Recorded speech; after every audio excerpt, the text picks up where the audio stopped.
How's it going? This is Ricardo, and in this video I'll show you how to remove the display bezel from a Dell Latitude E6540. If you're looking for parts for this laptop, go to our website and use this coupon for a 5% off discount.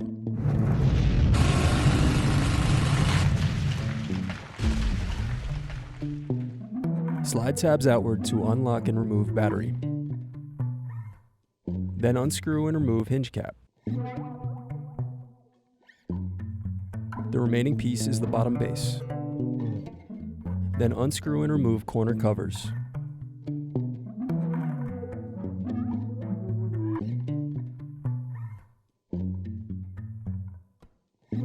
Now disconnect and remove display cables.